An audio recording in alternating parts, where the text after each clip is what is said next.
Hello everyone, my name is Jitendra Chaudhary and welcome to all of you to this session जहां पे हम लोग करने वाले हैं 11th स्टैंडर्ड की ज्योग्राफी के एनसीईआरटी का यूनिट नंबर 4 और जहां पे हम लोग पढ़ेंगे क्लाइमेटोलॉजी के बारे में। तो इस यूनिट के अंदर दोस्तों जितने भी चैप्टर होंगे वो हमारा रहेगा क्लाइमेटोलॉजी।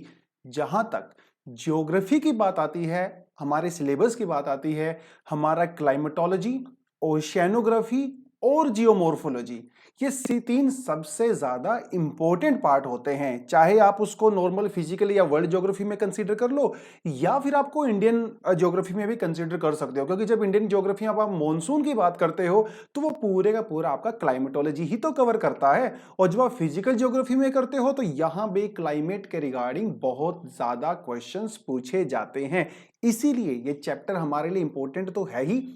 मजे की बात यह है, ये पिछले दोनों चैप्टर्स की तरह ना आपको यहां पे ज्यादा रट्टा नहीं मारना है जितनी क्रैमिंग वहां पे करनी पड़ती थी। यहां पे यूज होंगे कॉन्सेप्ट्स, और जब आप चीजों को कॉन्सेप्ट समझ के याद करते हो तो आपको हमेशा के लिए याद रहते हैं। इसीलिए कॉन्सेप्ट्स पे ज्यादा फोकस करना। देखिए दोस्तों, कॉन्सेप्ट ना आपकी फाउंडेशन होती है, और एक बार जब आपके कॉन्सेप्ट क्लियर हो जाते हैं ना तो उसके ऊपर आप फैक्ट्स की जितनी मर्जी बड़ी बिल्डिंग बना सकते हो, आसानी से फैक्ट्स को याद कर सकते हो। ठीक है, तो और मैं हमेशा की तरह पहले ही अज्यूम करता हूं कि आप लोगों को ने पहले से ही ये पीडीएफ पढ़ रखा होगा। पहली बार अगर सिंपल वीडियो देख रहे हैं, कोई बात नहीं, वीडियो देखने के बाद वापस जाएं, अपने पीडीएफ को पढ़ें। एक चीज और हमेशा बोलता हूं, जो बच्चे नए आए हैं, पहली बार आ रहे हैं, उनको बोलूं कि आप नोटबुक लेके बैठिए। नोटबुक लेके बैठिए, अपना कॉपी पेन लेके बैठिए, जो चीज मैं आपको बताऊंगा उसको नोट डाउन करने की कोशिश कीजिए। ये कोई दोस्तों नॉर्मल ऐसा, देखिए हमारा पूरा ऐसा हमारा मोटिव ही नहीं है कि आपको सिर्फ और सिर्फ ज्ञान देके चले जाएं, जैसा बहुत सारे यूट्यूब वीडियोस में होता है। हमारा इट इज, आप इसने प्रॉपर क्लास समझें। तो जैसे क्लास में आप आते हो उसी तरह से नोटबुक लेके बैठें, कोई आपके आसपास डिस्टरबेंस नहीं होनी चाहिए। देखिए, सीरियसनेस का पता चलता है इससे आपका, है ना। आप इसको कभी भी एक्सेस कर सकते हो, वो आपकी मर्जी है, लेकिन जब आप किसी पर्टिकुलर टाइम पे प्रेपाइस पे आते हो, वीडियो को देखते हो, एक डिसिप्लिन का एहसास होता है ना, एक पॉजिटिविटी का एहसास होता है और एक सीरियसनेस पता चलती है। इसलिए अपनी नोटबुक को तैयार रखें, पेन कॉपी को तैयार रखें, और आज की हम लोग क्लास की शुरुआत करते हैं। देखिए, जब वो बात करता है क्लाइमेट की तो वो बात करेगा आपके एटमॉस्फेयर के बारे में, बात करेगा आपके क्लाइमेट के बारे में, बात करेगा आपके वेदर के बारे में, बात करेगा। क्लाइमेट और वेदर, इसके बारे में मैं बताऊंगा थोड़ा सा आगे क्या डिफरेंस होता है क्लाइमेट वेदर। देखिए, क्लाइमेटोलॉजी वाला चैप्टर आप जो है जीसी लियोंग से भी जरूर पढ़ें। कुछ चीजें आपको एनसीईआरटी वाली ही वहां पे रिपीटेड मिलेंगी, लेकिन कुछ पॉइंट्स आपको वहां पे नए कॉन्सेप्ट भी देखने को मिलेंगे। तो आपका जो जीसी लियोंग है, आपका जो एनसीईआरटी है, और प्रीवियस ईयर जो क्वेश्चंस हैं जहां पे क्लाइमेट से रिगार्डिंग क्वेश्चन पूछे गए हैं, आप अगर इतना भी कर लोगे ना, that is going to be sufficient for your exam. I hope इतना तो आप कर ही सकते हो। ठीक है, तो एटमॉस्फेयर के बारे में पढ़ेंगे, क्लाइमेट के बारे में पढ़ेंगे, उसके स्ट्रक्चर के बारे में पढ़ेंगे, अलग अलग लेयर्स के बारे में पढ़ेंगे, इंसोलेशन के बारे में पढ़ेंगे, कन्वेक्शन क्या होता है, टेरेस्ट्रियल टेम्परेचर क्या होता है, टेम्परेट साइक्लोन्स क्या होता है, वो सारा सारा हम यहाँ पे पढ़ेंगे। उसके अलावा प्रेशर बेल्ट के बारे में पढ़ेंगे, प्रेशर किस तरह से हमारी विंड को इन्फ्लुएंस करता है, प्लेनेटरी विंड्स के बारे में पढ़ेंगे, ट्रेड विंड्स के बारे में पढ़ेंगे, ट्रॉपिकल एक्स्ट्रा ट्रॉपिकल साइक्लोन्स, वो सारी की सारी चीजें हम यहाँ पे करने वाले हैं। प्रेसिपिटेशन के बारे में बात करेंगे, प्रेसिपिटेशन क्या होता है, रेनफॉल होता है, कितने तरह की होती है, उसका मैकेनिज्म क्या होता है, वर्ल्ड में किस तरह का डिस्ट्रीब्यूशन है, वो सब हम लोग यहाँ पे देखेंगे। उसके अलावा वर्ल्ड में अलग अलग जगह पे जो क्लाइमेट्स पाए जाते हैं उनके बारे में पढ़ेंगे, ग्रीन हाउस इफेक्ट के बारे में पढ़ेंगे, क्लाइमेट चेंज के बारे में पढ़ेंगे, ग्लोबल वार्मिंग के बारे में पढ़ेंगे। तो क्लाइमेट के जो यूनिट है हमारी, ये सारी की सारी चीजें एक एक चैप्टर में कवर होने वाली हैं। ठीक है, तो क्लाइमेट की जब हम लोग बात करते हैं तो हमें सबसे पहले क्या पता होना चाहिए, हमें पता होना चाहिए कि भैया एटमॉस्फेयर क्या होता है। एटमॉस्फेयर, क्योंकि एटमॉस्फेयर है तो क्लाइमेट है, क्लाइमेट है तो हमारे ऊपर इन्फ्लुएंस भी होता है, और क्योंकि हमारे ऊपर इन्फ्लुएंस होता है इसीलिए हमें इसके बारे में जानना जरूरी है। क्लाइमेट हमारी लाइफ की डेस्टिनी को डिसाइड कर सकता है। आप क्या खाते हो, क्या पहनते हो। जैसे अभी विंटर चल रही है, विंटर में मैंने जैकेट पहन रखी है, लेकिन समर में तो नहीं पहनता। आप हिमालय एरियाज में जाते हो, वहां पे कुछ और चीजें लोग कंज्यूम करते हैं, कुछ और तरह के कपड़े पहनते हैं। डेजर्ट में किसी और तरह के कपड़े पहनते हैं, ट्रॉपिकल एरिया में चले जाओगे तो किसी और तरह का पहनावा होता है, उनका खाना पीना होता है। ये सारी की सारी चीजें डिसाइड की जाती हैं कि वहां का क्लाइमेट कंडीशन कैसी है ना। तो क्लाइमेट हमारी लाइफ को डायरेक्ट इंपैक्ट करता है, and that is why it is very very important for us to know about the weather and climate. Weather और क्लाइमेट तो देखो वैसे तो सेम ही होता है, सिर्फ फर्क इतना होता है कि क्लाइमेट में हम लॉन्ग टर्म एवरेज लेते हैं, ठीक है। क्लाइमेट में हम लॉन्ग टर्म एवरेज लेते हैं और वेदर में हम लोग जो है शॉर्ट टर्म मेजरमेंट्स लेते हैं। किसकी मेजरमेंट की बात कर रहा हूं मैं यहां पे बात कर रहा हूं कंपोनेंट्स की। देखिए आपके सबके पास मोबाइल तो होगा, आप अपने मोबाइल की ना वेदर ऐप ओपन कीजिए। आई होप सब देखिए वो बाय डिफॉल्ट आता है, अलग से एक्स्ट्रा डाउनलोड करने की जरूरत नहीं है। तो जब आप अपने मोबाइल में वेदर मैप ओपन करोगे, वेदर वाली मैप, तो उसमें आपको कई सारी चीजें देखने को मिलेंगी। आपको क्या क्या देखने को मिलेगा, आपको मिलेगा वहां पे टेम्परेचर, कि आज दिन में कितना टेम्परेचर है, हाईएस्ट टेम्परेचर और lowest temperature. Getting this point. आपको प्रेशर भी देखने को मिलेगा कि इस समय वहां पे विंड जो एयर प्रेशर कितना है, एटमॉस्फेरिक प्रेशर कितना है, ये भी आपको देखने को मिलेगा। आपको वहां पे विजिबिलिटी भी देखने को मिलेगी कि इस समय कितनी विजिबिलिटी है। आपको ह्यूमिडिटी भी देखने को मिलेगी, प्रेसिपिटेशन भी देखने को मिलेगा, सनलाइट भी देखने को मिलेगा, विंड स्पीड भी देखने को मिलेगी। तो आपकी जो वेदर एप्लीकेशन होती है आपके मोबाइल में, वही आपको बता देती है कि भैया कौन से कंपोनेंट होते हैं जो आपके वेदर को डिसाइड करते हैं।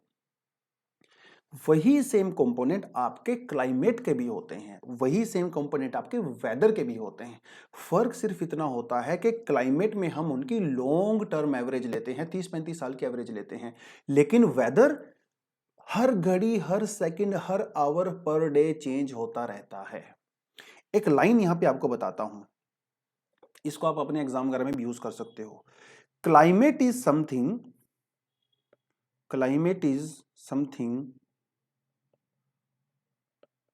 That we think of and weather is something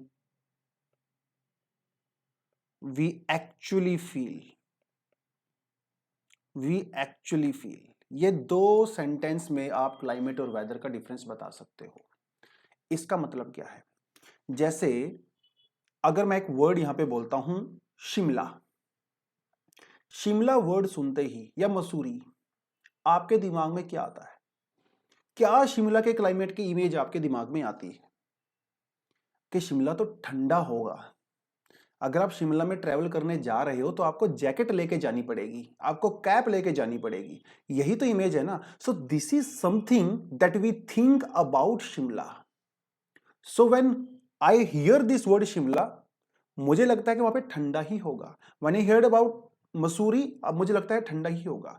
but when you think about Jaisalmer, आप क्या सोचते हो जब जैसे जैसलमेर आपके दिमाग में आता है? कि बहुत गर्म होगा। So this is something which is our perception about a particular place और रीजन। बट जब आप एक्चुअली में शिमला में जाते हो तो जरूरी नहीं है आपको ठंडी ही लगे। शिमला में बहुत गर्मी भी होती है, चाहे वो थोड़े समय के लिए ही होती हो, लेकिन होती है। अगर आप मई जून में शिमला में चले गए और धूप में खड़े हो गए ना, आपको स्किन बर्न हो जाएगा। इतनी ज्यादा गर्मी होती है, बहुत हीट होती है। Getting this point. और जैसलमेर में अगर आप विंटर्स में चले गए, रात के समय में 0 डिग्री के लगभग टेम्परेचर होता है, 2-3 3.5 डिग्री होता है। आपकी हालत खराब हो जाएगी अगर आप वहां पे जैकेट लेके नहीं जाओगे, गर्म कपड़े लेके नहीं जाओगे, ठीक है। सो वो आप एक्चुअली वहां जाके फील करते हो, लेकिन जो आपके दिमाग में एक इमेज होती है, वो इमेज को कहते हैं क्लाइमेट, क्योंकि वो उसकी लॉन्ग टर्म एवरेज से उसकी वो इमेज बनी है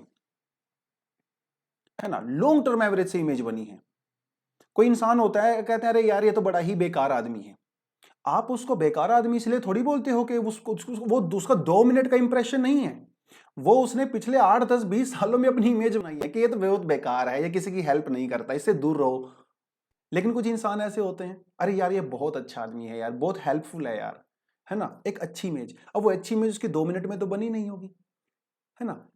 आर गेटिंग दिस पॉइंट? तो ये इमेज बनती है ना, that is called climate. Climate is something that we actually perceive, that we actually think of, but weather is something that you actually feel when you are present in that particular region. ये थोड़ा सा फर्क होता है, बाकी components दोनों के same होते हैं। तो दोस्तों अगर आपको क्लाइमेट को समझना है तो आपको एटमॉस्फेयर को भी समझना पड़ेगा, क्योंकि हमारा एटमॉस्फेयर हमारे सर्वाइवल के लिए जरूरी है। क्यों जरूरी है? क्योंकि यहां पे हम लोग सांस लेते हैं। सांस लेने के लिए आपको क्या चाहिए? ऑक्सीजन चाहिए। ऑक्सीजन होगी एटमॉस्फेयर में। देखिए आप कहते हैं ना रोटी कपड़ा और मकान। रोटी के बिना आप 2-4 दिन, हफ्ता 10 दिन रुक सकते हो। अरे भगत सिंह और तो 80+ दिन रुक गए थे रोटी के बिना, है ना, जब उन्होंने भूख हड़ताल किया था। मकान के बिना भी आप रह सकते हो, सरवाइव कर सकते हो, रोटी के बिना भी, कपड़े के बिना भी कर सकते हो सरवाइव, लेकिन एयर के बिना नहीं कर सकते। एयर में भी कौन सी एयर? ऑक्सीजन के बिना नहीं कर सकते। इसीलिए हमारे लिए इसको जानना बहुत ही ज्यादा जरूरी है। अब ये एटमॉस्फेयर की जब हम लोग बात करते हैं, एटमॉस्फेयर होता क्या है? देखिए, एटमो और स्फीयर। स्फीयर का मतलब तो हम सबको पता है, स्फीयर का मतलब होता है रीजन, कोई पर्टिकुलर स्पेस, है ना। बायोस्फीयर की हम लोग बात करते हैं, हाइड्रोस्फीयर की बात करते हैं, ऐसे ही एटमॉस्फेयर भी है। और एटमॉस का मतलब क्या होता है? कि जो एयर होती है। एटमॉस मतलब एयर, और मॉलिक्यूल्स, गैस के atoms. So that region where air is present is called your atmosphere. Atmosphere. अब जब आप अर्थ की बात करते हो दोस्तों, जब हम लोग अर्थ की बात करते हैं, क्योंकि हम इंटीरियर ऑफ अर्थ पढ़ चुके हैं, तो सबसे ज्यादा ग्रेविटी कहां होती है? सबसे ज्यादा ग्रेविटी होती है सेंटर पे। जैसे जैसे आप सेंटर से दूर हटते जाते हो, वैसे वैसे अर्थ का ग्रेविटी भी जो है वीक होती रहती है। और जैसे जैसे ग्रेविटी वीक होती है, इसका मतलब अर्थ पे जो हैवीएस्ट एलिमेंट्स होते हैं वो सेंटर पे होते हैं। जैसे जैसे आप सेंटर से दूर हटते हो, तो डेंसिटी डिफरेंशिएशन की वजह से लाइटर एलिमेंट्स अपने आप को अरेंज करते रहते हैं। तो जैसे सबसे हैवी एलिमेंट मिलेंगे वो कहां मिलेंगे? सेंटर में। उससे जो लाइट वाले होंगे वो मिलेंगे मेंटल में। उससे जो लाइट वाले होंगे वो मिलेंगे क्रस्ट में। और जो सबसे लाइट वाले होंगे वो मिलेंगे एटमॉस्फेयर में। और सबसे लाइट क्या होता है? सबसे लाइट तो आपकी गैस होती है, एयर होती है। तो अगर आप अर्थ के लेयर को देखो ना, तो ये भी अर्थ की एक लेयर है, लेकिन अपनी इजीनेस के लिए हम लोग इंटीरियर ऑफ अर्थ की लेयर्स को अलग से पढ़ते हैं और एटमॉस्फेयर की लेयर्स को अलग से पढ़ते हैं। लेकिन अगर आप दिमाग लगाने की कोशिश करो तो आपको यही नजर आएगा कि सेंटर से लेके एटमॉस्फेयर के टॉप तक जो एलिमेंट्स होते हैं वो अपने वेट के हिसाब से अरेंज हैं। एटमॉस्फेयर के अंदर भी जो सबसे लोअर लेयर होती है, यहां पे सबसे हैवी गैसेस मिलती हैं। जैसे जैसे आप एटमॉस्फेयर में ऊपर चढ़ते रहते हो, गैसेस की डेंसिटी भी कम होती रहती है।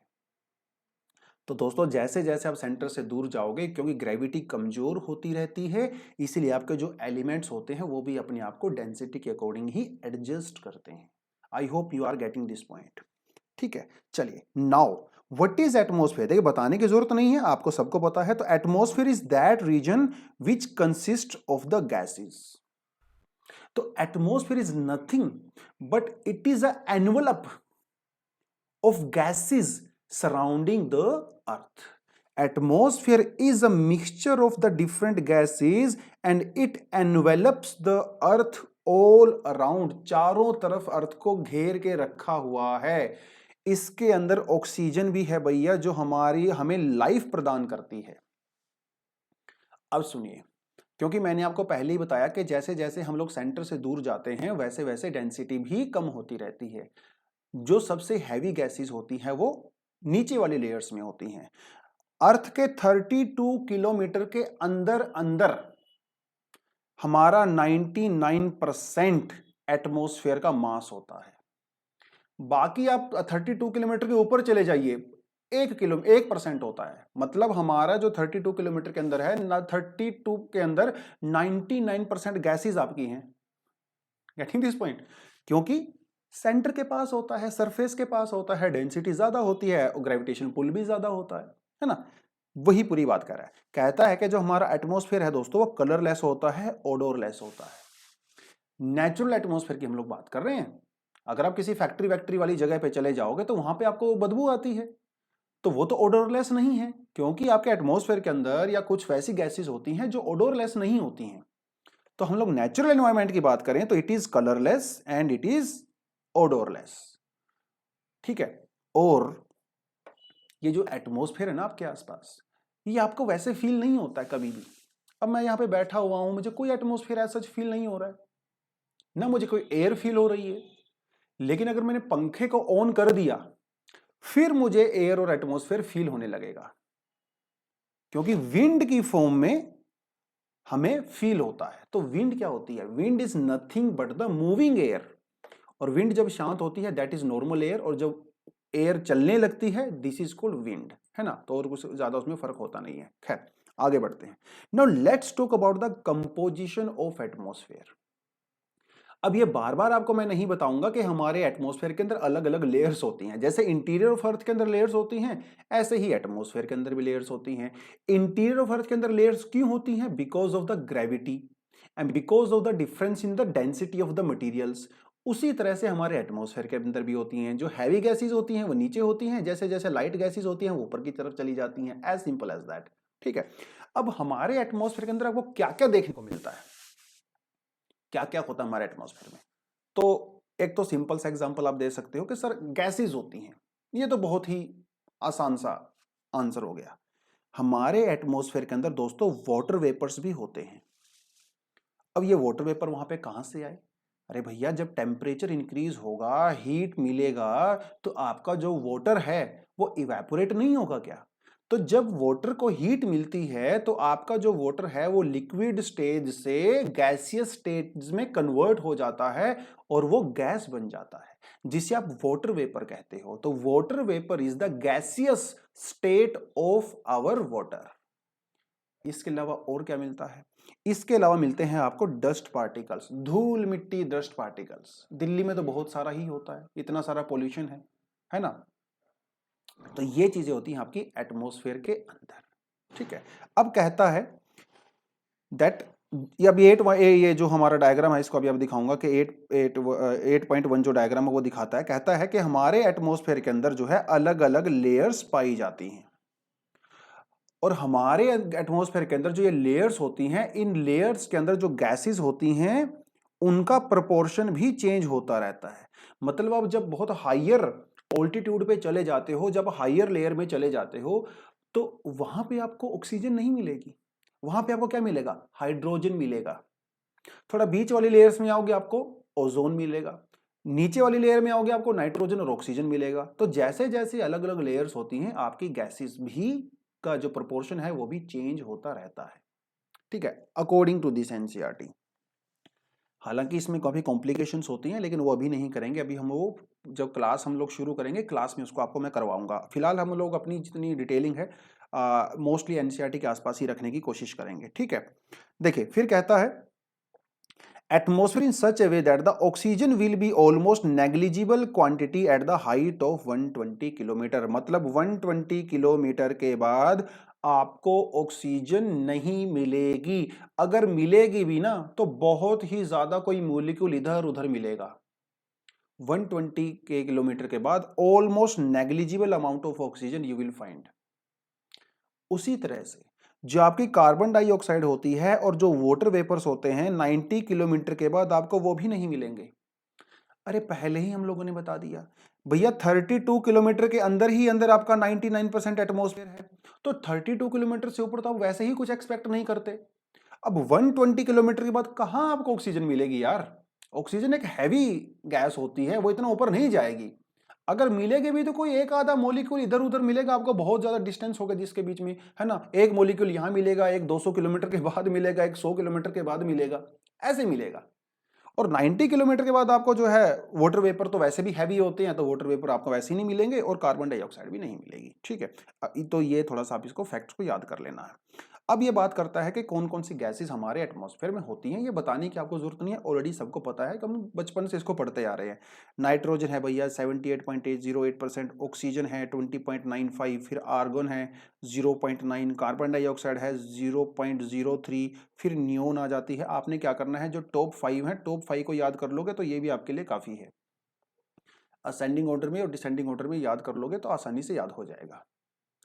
ठीक है, चलिए अब ये जो है बात करते हैं गैसेस के बारे में। तो सबसे पहले आती है हमारी कार्बन डाइऑक्साइड। कार्बन डाइऑक्साइड के बारे में हर कोई चर्चा करता है। तो जब भी इंटरनेशनली क्लाइमेट को लेके कोई भी सबमिट होता है, कोई मीटिंग होती है, तो सभी के सभी किसको गाली देते हैं, कार्बन डाइऑक्साइड को गाली देते हैं।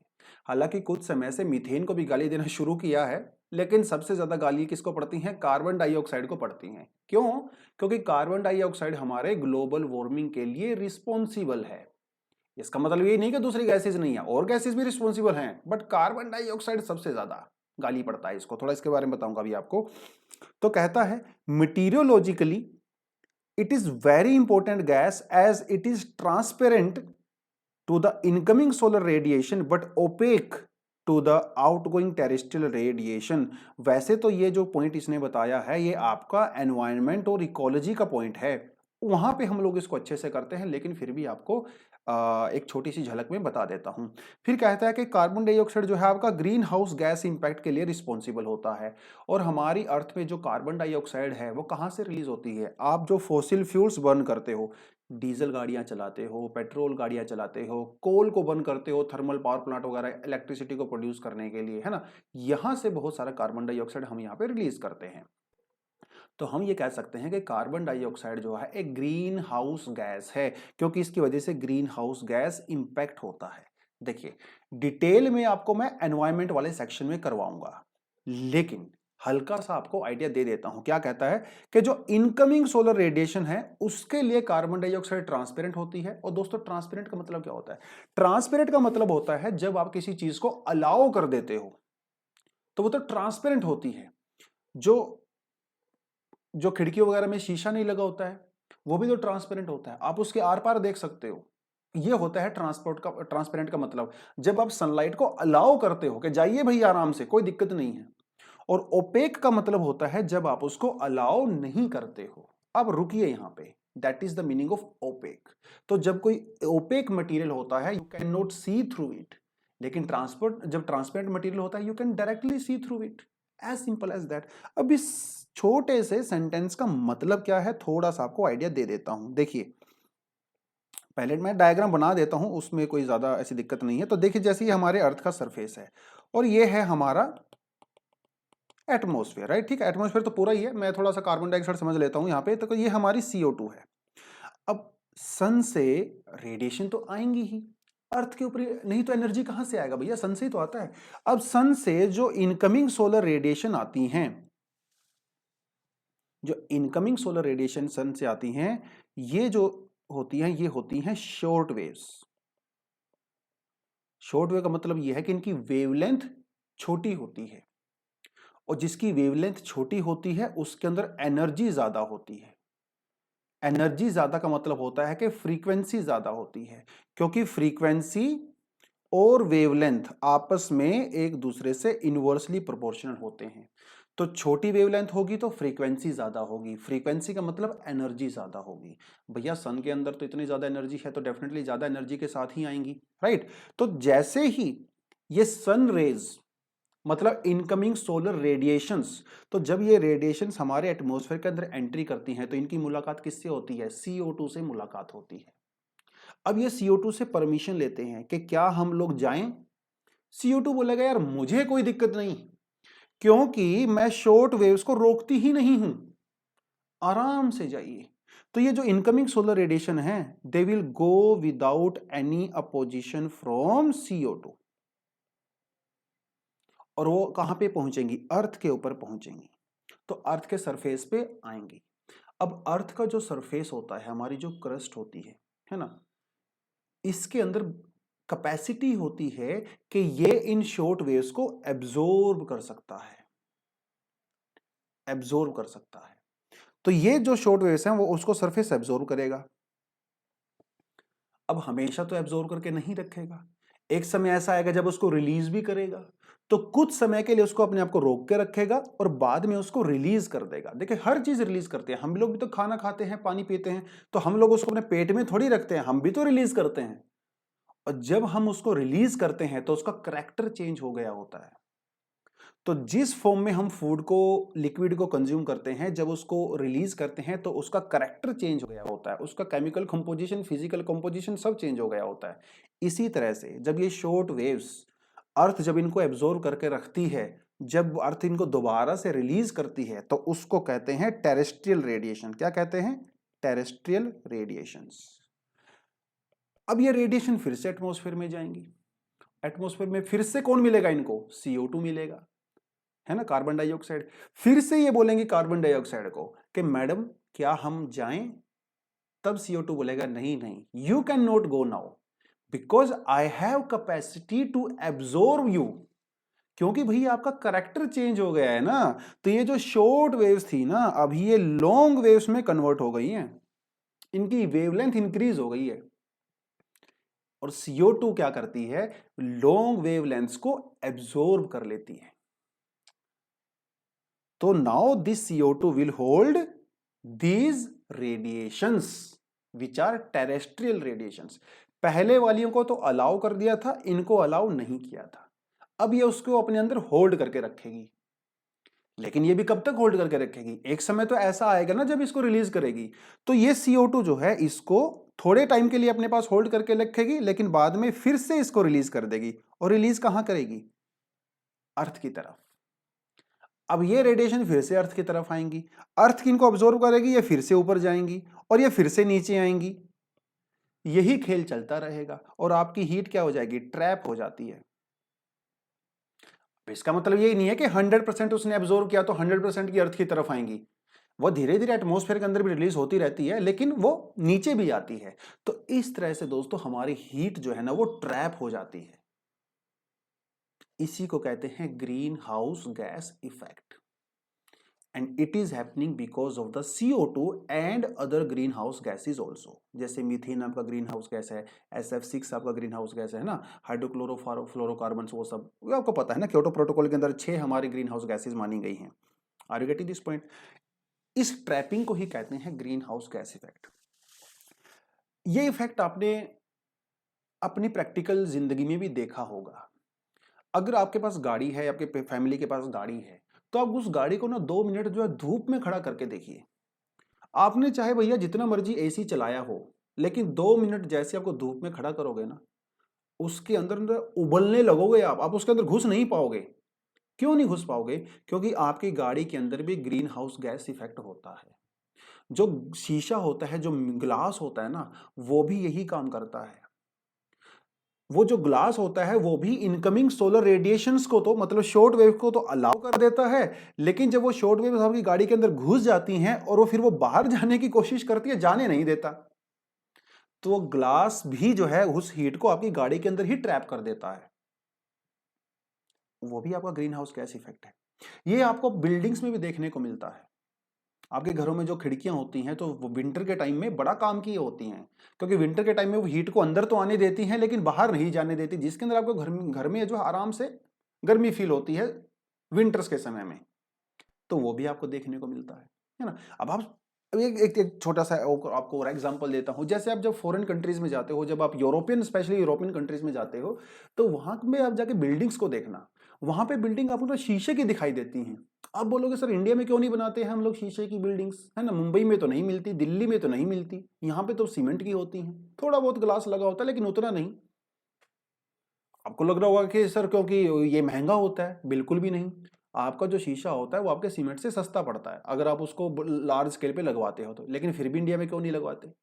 भैया इंडिया एक ट्रॉपिकल कंट्री है, यहाँ पे साल में 8-10 महीने तो गर्मी ही पड़ती है। तो अगर आपने शीशे की बिल्डिंग बनवा ली तो 8-10 महीने तो भैया उबलने लगोगे आप अंदर बैठ के, AC का बिल आपका डबल ट्रिपल हो जाएगा। तो वो एनवायरमेंटल फ्रेंडली नहीं है। लेकिन यूरोपियन कंट्रीज में क्या होता है, स्कैंडिनेवियन कंट्रीज में और टेम्परेट कंट्रीज में क्या होता है, अरे वहां पे 8-9 महीने तक ठंडी रहती है। तो उनको तो हल्की फुल्की जो भी वहां पे सनलाइट होती है उसी से हीट लेना रहता है। Are you getting this point? ये थोड़ा सा एटमॉस्फेयर और क्लाइमेट की वजह से ये सारी चीजें यहाँ पे होती हैं, ठीक है। तो मेरे ख्याल से भी आप समझ गए होंगे कि वो रेडिएशन को अलाउ करता है लेकिन बाहर जाने नहीं देता, इसको ही बोलते हैं ग्रीन हाउस गैस इफेक्ट। अब इतना आपको समझ में आ गया। अब ग्रीन हाउस जो गैसेस होती है ना, they are very very essential for our survival. अब आप सोचोगे सर, अगर ग्रीन हाउस गैसेस हमारे सर्वाइवल के लिए इतनी ही जरूरी हैं तो फिर इनको बेचारी का गाली क्यों देते हैं हम लोग? देखिए, अगर ग्रीन हाउस गैसेस ना होती तो ये टेम्परेचर कभी भी यहाँ पे हीट जो है वो ट्रैप नहीं हो पाती, और अगर हीट ट्रैप नहीं होती तो अर्थ का एवरेज टेम्परेचर -20 डिग्री सेंटीग्रेड के आसपास होता, और इतने कम टेम्परेचर पे लाइफ सरवाइव नहीं कर सकती थी। Thanks to this green house gases इस समय जो अर्थ का एवरेज टेम्परेचर है that is around 16 degree centigrade, और 16 डिग्री सेंटीग्रेड पे life can survive, it can grow, it can blossom thanks to green house gases, ठीक है। तो गाली पड़ने का रीजन एक अलग है, वो हम लोग एनवायरमेंट वाले सेक्शन में पढ़ेंगे, लेकिन बिना ग्रीन हाउस गैसेस के भैया कुछ भी नहीं होता। Nothing could survive on -20 degree for long, ठीक है। खैर, तो ये तो आपको समझ में आ गया कि ग्रीन हाउस गैस है। फिर हमारे पास हमारे एटमॉस्फेयर के अंदर ओजोन भी होती है, ठीक है। ओजोन कहां पाई जाती है? देखिए, ग्राउंड के ऊपर अगर ऑक्सीजन आपको ओजोन मिलेगा ना, it is very very toxic. अगर आपने थोड़ी देर के लिए ओजोन ले लिया ना, आपको बेहोश हो जाओगे, मर भी सकते हो, इट इज टॉक्सिक। तो एटमॉस्फेयर में ozone is not required at all. Upper atmosphere में ओजोन इज रिक्वायर्ड, और भगवान ने भी ना, नेचर ने क्या जबरदस्त तरीके से अर्थ के ऊपर कंडीशंस क्रिएट की हैं कि भैया यहां पे लाइफ सरवाइव करेगी। हर चीज अर्थ के ऊपर इस तरह से डिजाइन की गई है कि यहां पे तो लाइफ को होना ही है, ठीक है। तो नेचर ने सोचा, अच्छा ग्राउंड के ऊपर ऑक्सीजन ओजोन नहीं चाहिए, कोई बात नहीं बेटा, मैं आपको अपर एटमॉस्फेयर में देता हूं। तो हमारे एटमॉस्फेयर में 10 किलोमीटर से लेकर 50 किलोमीटर के बीच में आपको ओजोन देखने को मिलती है। ग्राउंड पे भी होती है थोड़ी बहुत, लेकिन जो ग्राउंड पे ओजोन होती है वो पोल्यूटेंट होता है, that is not healthy for us. एक दिन मेरे गांव में जो है एक ताऊ जी हैं, और बैठ के हम लोग बात कर रहे थे। वो कहने लगे, बेटा तुलसी की पूजा करनी चाहिए। मैंने कहा, अच्छा ताऊ जी, लेकिन क्यों? कह लो, तुलसी जो है वो पवित्र होती है। मैं कहा, हाँ ठीक, पवित्र तो हर प्लांट ही पवित्र होता है अपनी तरफ से, हर हर चीज कंट्रीब्यूट करती है, अपना रोल प्ले करती है। कहते नहीं नहीं, तुलसी बहुत इंपॉर्टेंट है, क्योंकि तुलसी ऑक्सीजन नहीं देती, तुलसी ओजोन देती है, और ओजोन बहुत जरूरी है।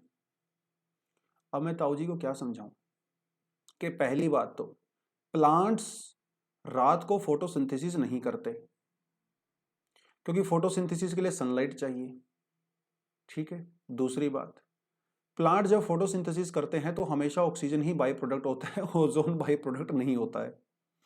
ये सभी प्लांट्स पे लागू होता है। तीसरी बात, अगर आपकी तुलसी अगर आपको ओजोन देती है तो भैया तुलसी से दूर रहो, क्योंकि ozone is very very toxic for you. पहली बात तो वो ओजोन देती ही नहीं, दूसरी बात अगर वो ओजोन देती है तो 6 फुट की दूरी जीवन है जरूरी, ठीक है। तो ये थोड़ी सी चीजें आपको समझनी पड़ेंगी। तो ये जो चीजें होती है ना, वो कल्चर में आ जाती हैं, वो आती किसी और रीजन की वजह से हैं, लेकिन लोग उसको जो है अलग तरीके से इंटरप्रेट उसको करना शुरू कर देते हैं। खैर, तो ओजोन भी हमारे लिए बहुत ज्यादा जरूरी है। क्यों जरूरी है? क्योंकि ओजोन अल्ट्रा वायलेट रेज को एब्जॉर्ब करती है, और अल्ट्रा वायलेट रेज हमारे लिए बहुत ही ज्यादा हार्मफुल होती है। अगर आप अल्ट्रा वायलेट रेज के एक्सपोजर में आ गए तो आपको स्किन कैंसर हो सकता है, आपको स्किन से जुड़ी हुई बीमारियां हो सकती हैं, ठीक है। हमारे जो प्लांट्स होते हैं उनकी फोटोसिंथेसिस ब्लॉक हो सकती है, आपकी जो सोइल होती है, सोइल के अंदर ड्राइनेस बढ़ सकती है। ये तो एग्जाम में क्वेश्चन पूछा भी जा चुका है यूपीएससी में, ठीक है, dryness of soil because of the ozone. तो थैंक्स टू ओजोन के वो ग्राउंड पे नहीं मिलती, and thanks to ozone that it absorbs ultraviolet radiation. तो ये तो दो गैस होगी जो आपको एटमॉस्फेयर में मिलती हैं। फिर आपको एटमॉस्फेयर में क्या मिलता है, वाटर वेपर्स भी आपको एटमॉस्फेयर में मिलते हैं। ठीक है, वाटर वेपर आपको पता है कि जो हमारा वाटर होता है उसको जब टेम्परेचर उसका हाई होता है, जब वो हीट को एब्जॉर्ब करता है तो उसके मोलिक्यूल्स जो हैं वो लिक्विड से गैस में कन्वर्ट हो जाते हैं, which is called your water vapours ना। ये तो सिंपल सी चीज है। तो ये भी हमारे एटमॉस्फेयर में मिलते हैं। वाटर वेपर ना आपको ट्रॉपिकल रीजन्स में ज्यादा देखने को मिलेंगे, क्योंकि ट्रॉपिकल रीजन्स गर्म होते हैं और जितना ज्यादा गर्म होगा उतना ही ज्यादा इवेपोरेशन होगा। जैसे जैसे आप ट्रॉपिक से पोलर पोलर एरियाज की तरफ जाते हो तो वैसे वैसे वाटर वेपर भी कम होने लगते हैं। ठीक है, कम होने लगते हैं। तो वाटर वेपर हमारी एटमॉस्फेयर में जो कांस्टेंट नहीं होते, उनके अंदर बहुत वेरिएशंस होते हैं। तो आपके वाटर वेपर जो है वो 1% से लेके 4% तक हो सकते हैं। तो आपके जो वेट ट्रॉपिक्स होते हैं, मतलब इक्वेटर वाला एरिया, ट्रॉपिक्स वाला एरिया, यहाँ पे जो है वो 4% तक भी हो सकते हैं इक्वेटर वाले रीजन में। लेकिन जैसे आप डेजर्ट एरिया में जाते हो या पोलर एरिया में जाते हो तो वहां पे हार्डली 1% होगा, क्योंकि वो तो ड्राई एरियाज होते हैं। डेजर्ट तो ड्राई होता है, पोलर एरियाज भी ड्राई होते हैं, क्योंकि टेम्परेचर वहां पे होता नहीं, इवेपोरेशन होता नहीं, तो वाटर वेपर कहां से ऐड होगा, सोचने की बात है। ठीक है, तो कहता है कि जब वाटर वेपर जो है amount of water vapour decreases from equator towards the pole. अब वाटर वेपर क्या काम करता है दोस्तों, वाटर वेपर भी ग्रीन हाउस गैस होती है और कभी खतरनाक वाली होती है, लेकिन खतरनाक इन द सेंस कि काफी ज्यादा हीट एब्जॉर्ब करती है। लेकिन फिर भी हम लोग वाटर वेपर को गाली नहीं देते। क्यों नहीं देते, क्योंकि वाटर वेपर का जो टाइम पीरियड होता है ना वो ज्यादा नहीं होता है। तो वाटर वेपर जो है वो 8-10 दिन में जो है क्लाउड फॉर्मेशन होता है, प्रेसिपिटेशन रेनफॉल वगैरह से नीचे आ जाते हैं, इसीलिए इसको हम लोग गाली नहीं देते हैं। कार्बन डाइऑक्साइड को ज्यादा गाली देते हैं, क्योंकि कार्बन डाइऑक्साइड काफी लंबे समय तक सर्वाइव कर सकती है एटमॉस्फेयर में। ठीक है, तो आपका जो वाटर वेपर होता है इसके अंदर तो ना डबल क्वालिटी होती है। ये इनकमिंग सोलर रेडिएशन को भी एब्जॉर्ब कर सकता है और आउटगोइंग जो टेरेस्ट्रियल रेडिएशन होता है उनको भी एब्जॉर्ब कर सकता है। तो इसका मतलब आपका वाटर वेपर भी हीट को ट्रैप करता है, और जब जो कोई चीज हीट को ट्रैप करती है इसका मतलब वो आपको गर्म रखती है, और कोई चीज आपको जो गर्म रखती है उसको क्या कहते हैं, उसको कहते हैं कंबल। तो आपका जो वाटर वेपर है वो एक कंबल की तरह काम करता है, ना तो ये अर्थ को बहुत हॉट होने देता और ना ही बहुत ठंडा होने देता। ठीक है, ये पूरे का पूरा खेल है। वाटर वेपर के अलावा और क्या मिलता है, डस्ट पार्टिकल्स मिलते हैं। ये डस्ट पार्टिकल जो है कई तरह के हो सकते हैं। ठीक है, सॉलिड पार्टिकल्स की हम बेसिकली बात कर रहे हैं। सोल्ट हो सकता है, फाइन सोइल हो सकता है, मतलब मिट्टी विट्टी हो सकती है, स्मोक सूट हो सकता है, जो हमारे थर्मल पावर प्लांट वगैरह होता है वहां से बहुत ज्यादा राख वगैरह वो सूट निकलता है। ऐश हो सकती है, पोलन हो सकता है, dust particle, disintegrated particles and the of meteors. तो मीटियोराइट जो आते हैं आउटर स्पेस से, वो भी तो कहाँ जाएंगे भैया, तो वो जब मेसोस्फेयर के अंदर जब बर्नआउट हो जाते हैं तो उनका बचा हुआ जो राख वगैरह होती है वो भी तो एटमॉस्फेयर के अंदर होती है। हालांकि इसकी ओवरऑल क्वांटिटी बहुत ही ज्यादा कम होती है, लेकिन प्रेजेंट तो होता है ना। तो ये होते हैं हमारे डस्ट पार्टिकल्स। ठीक है, कहता है कि आपके टेम्परेट रीजन्स में डस्ट पार्टिकल कंपैरेटिवली ज्यादा होते हैं, ट्रॉपिकल एरिया में कम होते हैं। क्यों, क्योंकि ट्रॉपिकल एरिया में तो बारिश होती रहती है, और बारिश होती है तो डस्ट पार्टिकल नीचे आ जाते हैं। लेकिन टेम्परेट एरिया जो है वहां पे ड्राई विंड्स चलती हैं, क्योंकि ठंडा एरिया होता है ना, तो वहां पे डस्ट पार्टिकल ज्यादा होते हैं। और ये जो डस्ट पार्टिकल होते हैं ना, इनका एक और बहुत बहुत इंपॉर्टेंट रोल होता है। अगर दोस्तों डस्ट पार्टिकल ना होते, अगर ये सॉलिड पार्टिकल्स ना होते तो शायद रेनफॉल भी नहीं होता। क्योंकि रेनफॉल के लिए आपको क्या जरूरी होता है, कंडेंसेशन जरूरी होता है, और कंडेंसेशन तो भैया सॉलिड पार्टिकल्स का ही होता है, मतलब सॉलिड पार्टिकल्स की वजह से ही होता है। अब अर्थ के अंदर हमारे एटमॉस्फेयर के अंदर जो वाटर वेपर्स होते हैं उनको कंडेंस होने के लिए किसी सरफेस की रिक्वायरमेंट होती है। तो आपके जो डस्ट पार्टिकल होते हैं ना, इनके अंदर वाटर वेपर्स को अट्रैक्ट करने की पावर होती है। तो ये वाटर वेपर्स को अपने आसपास के जितने वाटर वेपर होते हैं उनको अट्रैक्ट करता है, और जब उनको अट्रैक्ट करता है तो उनको पकड़ लेता है और फिर जाने नहीं देता। तो आपके जो डस्ट पार्टिकल है ना, आपके वाटर वेपर, इनको चारों तरफ चिपक जाते हैं, और जब वो चारों तरफ चिपक जाते हैं तो वो वाटर ड्रॉपलेट का में कन्वर्ट हो जाते हैं, और वही ड्रॉपलेट्स बाद में नीचे आती हैं in the form of rainfall. तो dust particles are very very important, they act like a hygroscopic nuclei. ये जो मैंने आपको बताया ना, इसको आप हाइग्रोस्कोपिक न्यूक्लियाई बोलते हैं। तो हाइग्रोस्कोपिक न्यूक्लियाई वो होते हैं जिनके अंदर वाटर वेपर को अट्रैक्ट करने की और चिपकाने की पावर होती है, तभी तो क्लाउड बनते हैं, और क्लाउड बनते हैं तो रेनफॉल होता है। तो ये होती हैं कुछ गैसेस, हालांकि गैसेस तो और भी होती हैं, लेकिन एनसीईआरटी में इतना ही मेंशन है तो हम लोग इतने पे ही फोकस करेंगे। Now let's talk about the structure of atmosphere. जैसे हम लोगों ने structure of interior of earth पढ़ा था, अलग अलग लेयर्स पढ़ी थी, ऐसे ही हम लोग अभी एटमॉस्फेयर का स्ट्रक्चर भी पढ़ लेते हैं। ये तो हमें पहले से ही पता है कि वो लेयर फॉर्म में होता है, ठीक है। कौन कौन सी लेयर होती हैं, कौन कौन सी लेयर की क्या क्या प्रॉपर्टीज होती हैं, वो हम यहाँ पे देख लेते हैं। कहता है कि डिफरेंट डिफरेंट लेयर्स पाई जाती हैं। क्यों पाई जाती हैं? क्योंकि डेंसिटी की वजह से। तो density is highest near the surface, obvious सी बात है ना। जैसे जैसे आप ऊपर जाओगे तो डेंसिटी कम होती रहती है। तो हमारे यहाँ पे कहता है कि हमारे जो अर्थ एटमॉस्फेयर का जो कॉलम होता है, मतलब नीचे सरफेस से लेके ऊपर तक, इसको 5 लेयर्स में डिवाइड कर सकते हैं। सबसे नीचे वाली लेयर होती है ट्रोपोस्फेयर, फिर होती है स्ट्रेटोस्फेयर, मीजोस्फेयर, आइनोस्फेयर और एक्सोस्फेयर। और ये जो डिफरेंशिएशन किया गया है ना दोस्तों, ये टेम्परेचर के बेसिस पे बेसिकली किया गया है, केमिकल के हिसाब से नहीं, टेम्परेचर के हिसाब से, ठीक है।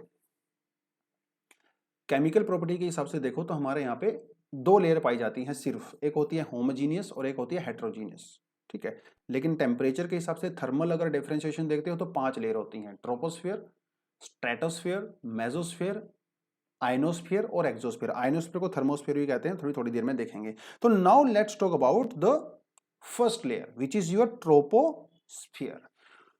स्फीयर का मतलब आपको पता है, स्फीयर का मतलब होता है स्पेस और रीजन। ट्रोपो का मतलब होता है mixing. So this is that part of the atmosphere where different kind of gases, dust particles and the water vapors get mixed. That is your troposphere. तो दोस्तों ये सबसे लोवेस्ट लेयर होती है। इसकी जो एवरेज हाइट होती है वो होती है 13 किलोमीटर। 13 किलोमीटर। पोल्स के ऊपर जिसकी हाइट होती है वो होती है 8 किलोमीटर, और इक्वेटर के इसके ऊपर हाइट होती है 18 किलोमीटर। तो ध्यान रखना, इक्वेटर के ऊपर जो है ज्यादा ऊंची होती है, पोल्स पे जो है सिर्फ और सिर्फ 8 किलोमीटर होती है। एवरेज इसकी 13 किलोमीटर होती है। एवरेज कैसे निकालते हैं? 8 + 18 डिवाइडेड बाई 2, ऐसी तो एवरेज निकालते हैं ना। तो 26/2 = 13। इसी तरह से एवरेज निकाली जाती है। अब ये क्या बात हुई, ऐसा क्यों होता है? ऐसा इस वजह से होता है क्योंकि इक्वेटर के ऊपर होता है टेम्परेचर ज्यादा, और आपको पहले से ही पता है जब एयर के अंदर टेम्परेचर, जब एयर जो है टेम्परेचर को एब्जॉर्व करती है, उसकी हीट को एब्जॉर्व करती है, तो वो हल्की हो जाती है और वो ऊपर की तरफ उठती है। Air rises after absorbing the heat. तो क्योंकि एटमॉस्फेयर के अंदर इक्वेटर के ऊपर टेम्परेचर ज्यादा होता है, इसलिए यहाँ पे एयर जो है वो ऊपर तक राइज कर जाती है। लेकिन पोल्स तो ठंडे होते हैं, ठंडे होने की वजह से वहां एयर की डेंसिटी भी ज्यादा होती है।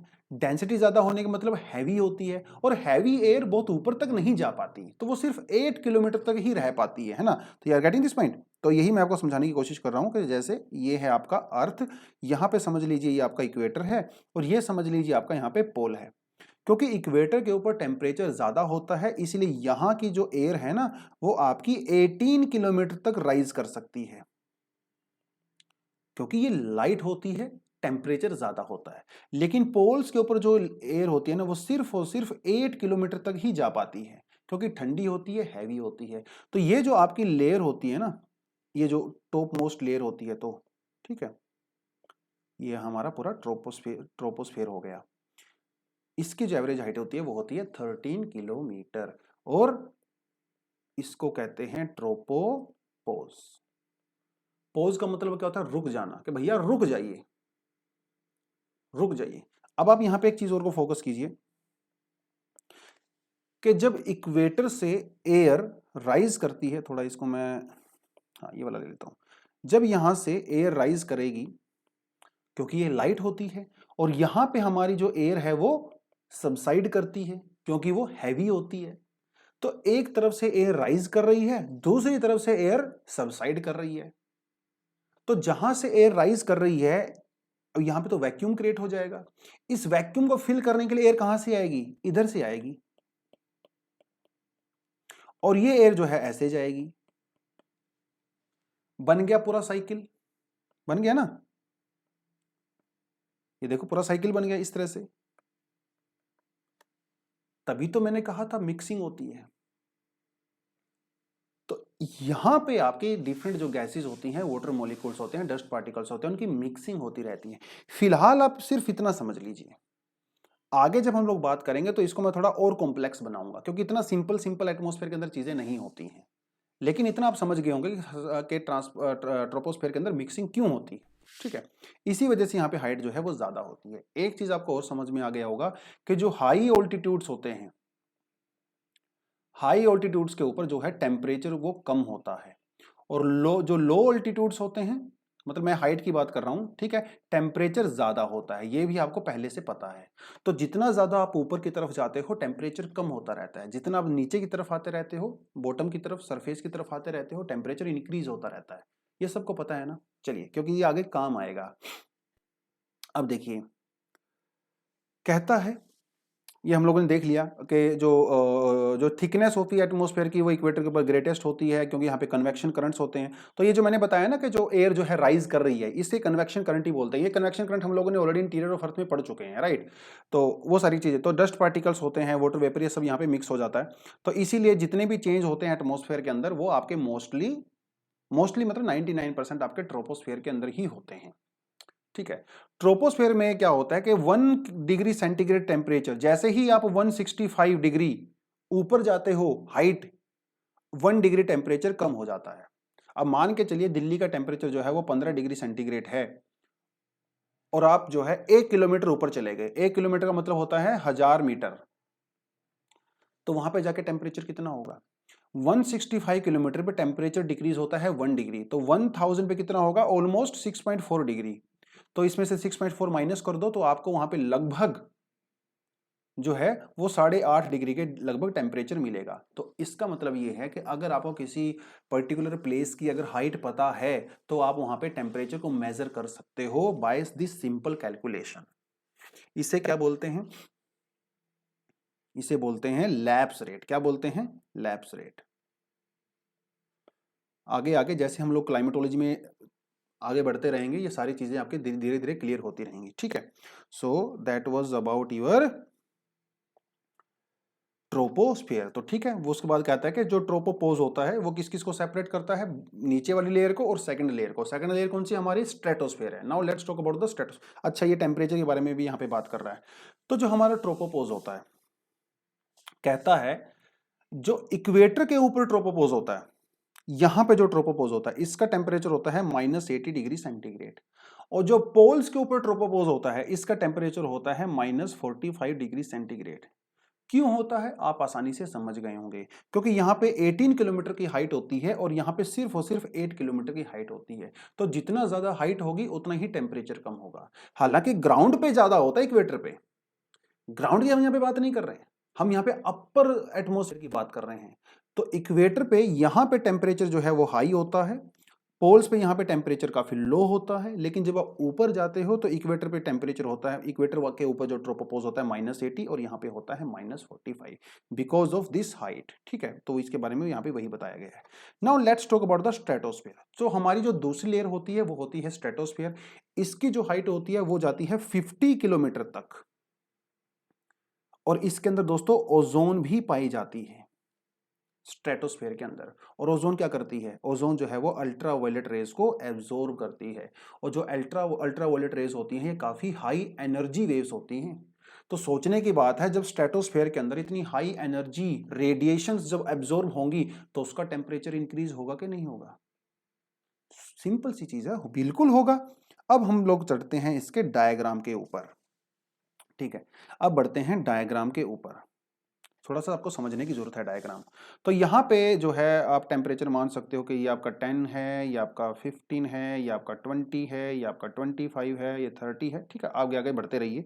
यहाँ पे मैं जो है वाई एक्सिस पे मैं लूंगा, यहाँ पे लूंगा मैं ऑल्टीट्यूड। ठीक है, तो ये आपका जो है यहाँ पे 20 किलोमीटर हो गया, ये आपका यहाँ पे 40 किलोमीटर, यहाँ पे हो गया आपका 80 किलोमीटर। ठीक है, यहाँ पे आपका हो गया 160 किलोमीटर, ये भी आपका 320 किलोमीटर, यहाँ पे 400 किलोमीटर, और जैसे आप ऊपर जाइए जा सकते हो, क्योंकि हमारे पास स्पेस की कमी है तो हम लोग इसी तरह से ले लेंगे।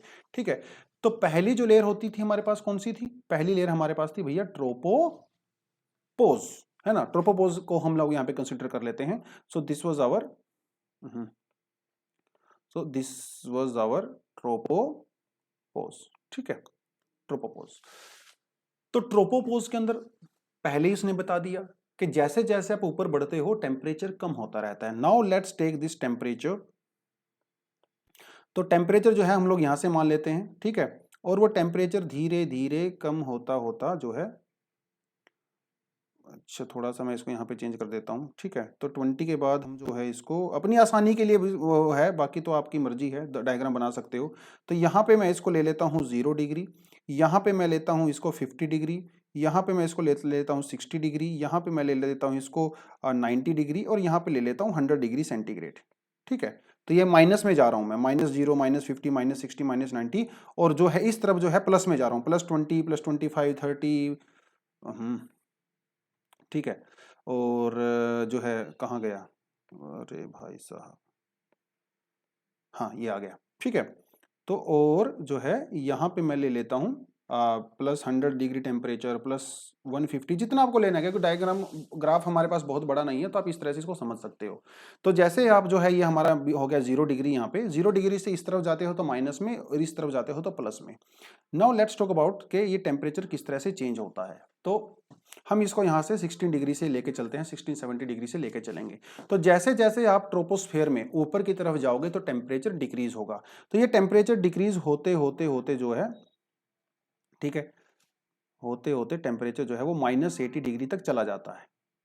अभी तो हम लोगों ने देखा कि -80 डिग्री टेम्परेचर होता है ट्रोपोपोज के ऊपर ना, तो ये हो गया आपका -80 डिग्री। यहाँ पे ये नॉर्मल लैप्स रेट होती है। ट्रोपोस्फेयर में जैसे जैसे आप ऊपर बढ़ते हो तो आपका टेम्परेचर कम होता रहता है 1 डिग्री सेंटीग्रेड पर 165 मीटर। ठीक है, अब 18 किलोमीटर से लेके 50 के बीच में ये होता है हमारा यहाँ पे 50। ठीक है, यहां पे कौन सी लेयर होती है? यहां पे होती है हमारी स्ट्रेटोस्फियर।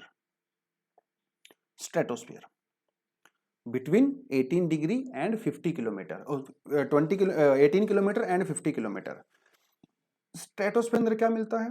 स्ट्रेटोस्फेयर के अंदर मिलती है ओजोन। यहां पे होती है हमारी ओजोन। ओजोन क्या करती है? अल्ट्रावायलेट रेज को एब्जॉर्ब करती है। उस एब्जॉर्ब करने की वजह से इसका टेम्परेचर इंक्रीज होता है, इसीलिए स्ट्रेटोस्फेयर के अंदर टेम्परेचर इंक्रीज होता है। धीरे धीरे स्लोली स्लोली टेम्परेचर जो है वो इंक्रीज होता है, और -80 से कहां तक चला जाता है? 0 डिग्री तक चला जाता है। ये रहा आपका यहां पे 0 डिग्री। ठीक है, अब -80 से तो इंक्रीज होकर 0 ही गए ना। आपको तो देखने में 0 काफी कम लग रहा होगा, लेकिन एक्चुअली -80 से तो बहुत ज्यादा है 0 डिग्री। तो आपके स्ट्रेटोस्फेयर के अंदर जो है टेम्परेचर इस तरह से इंक्रीज होता है, डिक्रीज नहीं होता है। ट्रोपोस्फेयर में डिक्रीज होता है, स्ट्रेटोस्फेयर में इंक्रीज होता है, जिसे टेम्परेचर इन्वर्जन भी कहते हैं। मतलब यहां पे हमारी जो लैप्स रेट है वो रिवर्स हो गई है। Getting this point? तो ये है दोस्तों हमारा स्ट्रेटोस्फेयर। स्ट्रेटोस्फेयर के अंदर क्या मिलती है आपको? ओजोन मिलती है। और क्योंकि ओजोन अल्ट्रावायलेट रेडिएशंस को एब्जॉर्ब करती है, इसलिए यहाँ पे काफी केमिकल रिएक्शंस भी होती है। तो कई लोग इसको जो है ओजोनोस्फीयर और कीमोस्फीयर भी बोल देते हैं। ओजोनोस्फीयर भी बोल सकते हो, कीमोस्फीयर भी बोल सकते हो, जैसी आपकी मर्जी है आप उसको बोलिए। ठीक है, but this is your stratosphere.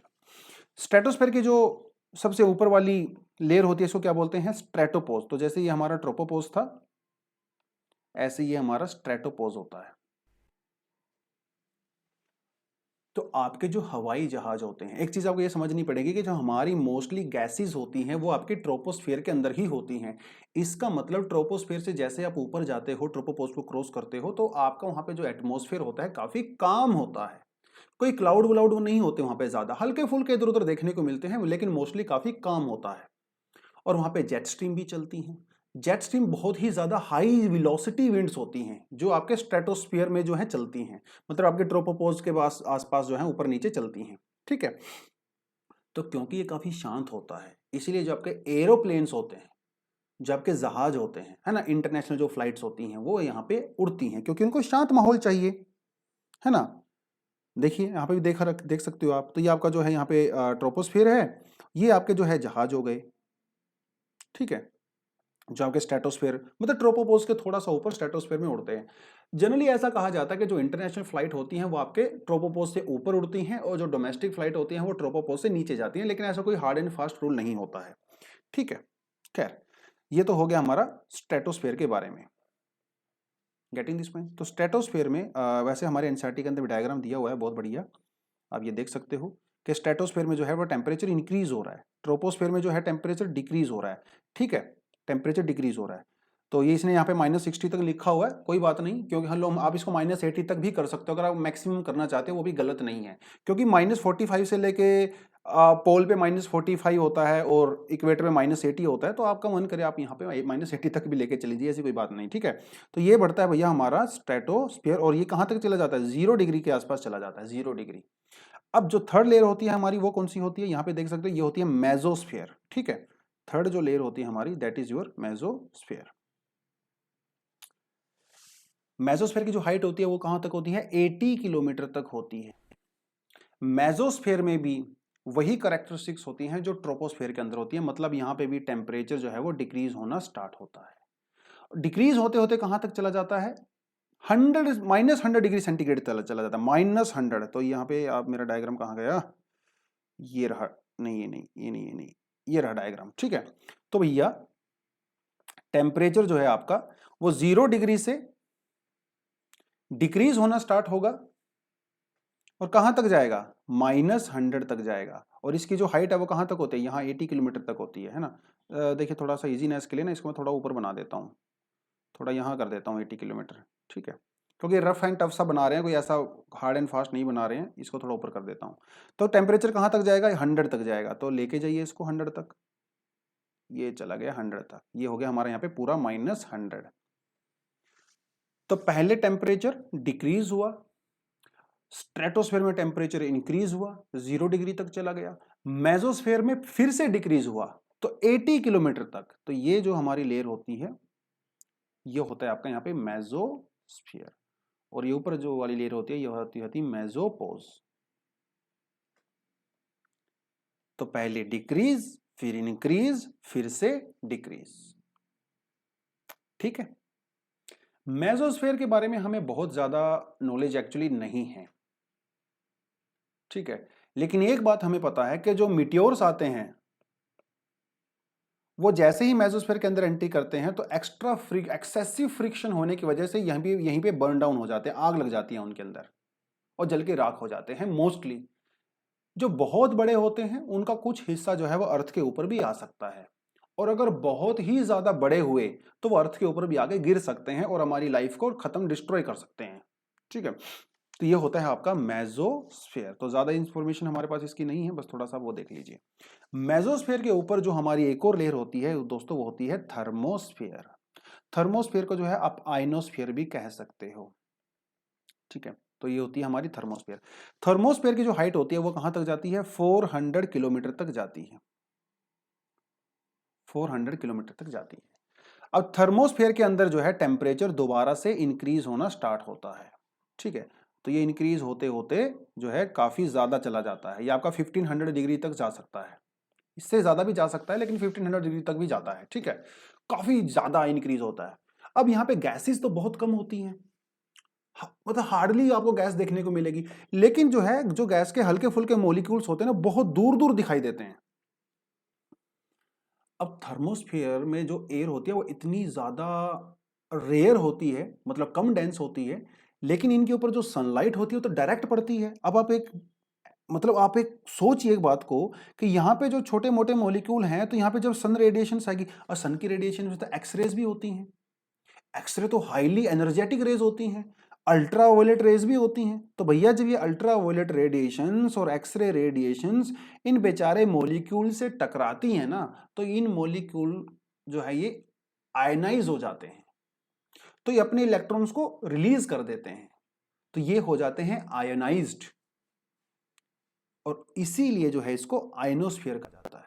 तो वहां पे जो थोड़े बहुत मॉलिक्यूल्स गैसेस के पाए जाते हैं वो प्लाज्मा स्टेज में होते हैं। प्लाज्मा स्टेज मतलब आयोनाइज्ड होते हैं, क्योंकि इतनी ज्यादा हाई एनर्जी की गैसेस उनसे टकराती हैं। हाँ, लेकिन आप अगर वहां पे जाओगे ना तो आपको तो वहां पे ठंडी लगेगी, लेकिन जब वहां पे, अब वहां पे हमारा जो नॉर्मल जो थर्मोमीटर होता है वो उसको वहां पे टेम्परेचर नहीं मेजर कर सकता। उसके लिए स्पेशल तरह के थर्मोमीटर बने होते हैं, साइंटिस्ट लोग अगर मेजर करना है तो उसको करते हैं। हमें वहां पे ठंडी क्यों लगेगी? देखिए, हमें गर्मी क्यों लगती है? जब हमारी बॉडी के आसपास की एयर गर्म होती है तभी तो गर्मी लगती है, और जब आपके आसपास की एयर ठंडी होती है तभी तो हमारी स्किन को ठंडी लगती है। इसका मतलब यह है कि आपको गर्म और ठंडा लगने के लिए एयर का टच होना जरूरी है, लेकिन वहां पे तो एयर है ही नहीं। एक मॉलिक्यूल यहां पे है, एक कलकत्ता में है, एक मुंबई में, इतनी दूर दूर होते हैं। तो क्योंकि मॉलिक्यूल आपके टच में नहीं होते इसलिए आपको वहां पे गर्मी भी नहीं लगती है। लेकिन मॉलिक्यूलर टेम्परेचर बहुत ज्यादा होता है।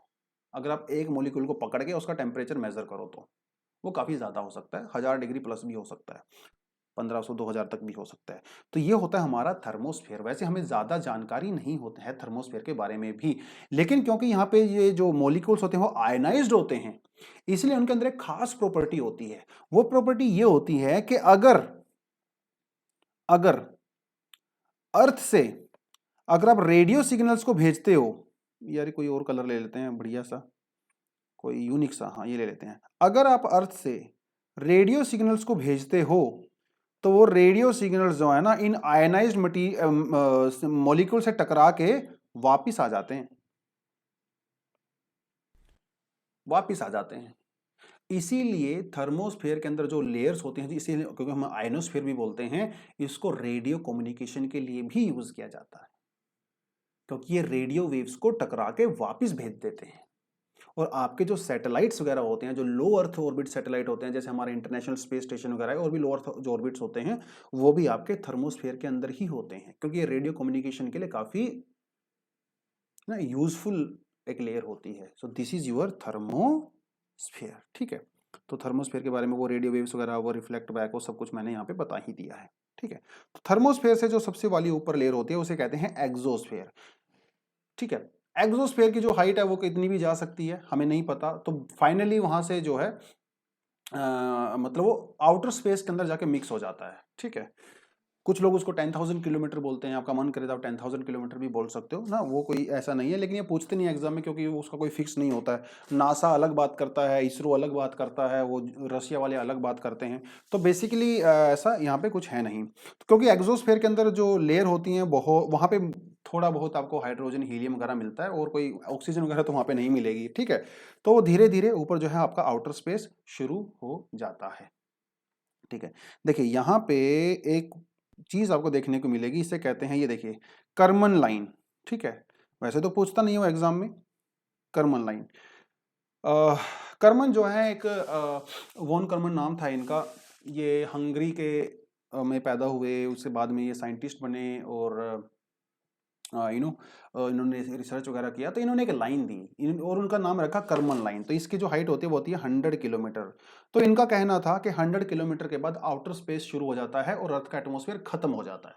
लेकिन ये कोई कर्मन लाइन फिक्स नहीं है, क्योंकि बहुत सारे जो एजेंसीज होती हैं वो इसको नहीं मानती हैं, इसरो भी इसको नहीं मानता, लेकिन उन्होंने बोल दिया तो कुछ लोग इसको यूज भी कर लेते हैं। जो इंटरनेशनल एस्ट्रोनॉमिकल एजेंसी है वो कर्मन लाइन को ही एक लाइन मानती है between earth atmosphere and the outer space, लेकिन कोई ऐसा फिक्स नहीं होता है। देखा जाए तो जो आपके सर के जस्ट इमीडिएटली ऊपर होता है ये भी तो स्पेस होता है, स्पेस तो हर जगह ही है ना। तो ऐसा कहना कि ये वो स्पेस है, अरे भैया स्पेस तो हर जगह, हम लोग स्पेस के अंदर ही बैठे हुए हैं। हाँ, फर्क सिर्फ इतना है कि जिस स्पेस में हम बैठे हुए हैं यहाँ पे जो गैसेस हैं थोड़ी डेंस हैं, ऊपर वाले स्पेस में जो है गैसेस नहीं होती हैं, वैक्यूम होता है, इतना ही तो फर्क है, हालांकि स्पेस तो ये भी है। तो कर्मन लाइन को जो है एक अगर आपका एग्जाम में पूछे तो बता देना, वैसे तो पूछेगा ही नहीं। ठीक है, तो ये है हमारा पूरे का पूरा स्ट्रक्चर ऑफ योर एटमॉस्फेयर। कहता है what are the elements of the climate and weather, जो मैंने अभी थोड़ी देर पहले आपको बताए थे, है ना, temperature, pressure, wind, humidity, cloud, precipitation. भैया ये जो आपकी वेदर मैप में होते हैं मोबाइल में, वही आपके एलिमेंट्स होते हैं, वेदर एंड क्लाइमेट। ठीक है, ये होती है हमारी पूरी की पूरी यूनिट। ठीक है, तो आई होप आपको कुछ ना कुछ समझ में यहाँ पे आया होगा। आप नोटबुक लेके बैठे होंगे, नोट्स अपने बनाए होंगे। इससे ज़्यादा जानने की आपको ज़रूरत नहीं है। पीएचडी नहीं करना है। जितनी इन्फॉर्मेशन एनसीईआरटी में है that is more than sufficient for your exam. ठीक है, तो ज़्यादा गूगल वूगल करके ये वो जो बच्चे कुछ ऑप्शनल वाले होते हैं उनको एक्स्ट्रा थोड़ा सा रहता है पॉइंट जानने का, लेकिन ऑप्शनल वाले तो नहीं हम लोग, तो जीएस के लिए this is more than sufficient. ठीक है, चलिए तो इस चैप्टर में हम लोग इतना ही करेंगे। अगले चैप्टर में हम लोग पढ़ने वाले हैं solar radiation, heat balance and temperature etcetera. ये करेंगे अगली क्लास में। चलिए, that is all for the day. Thank you very much, all the best, जय हिंद।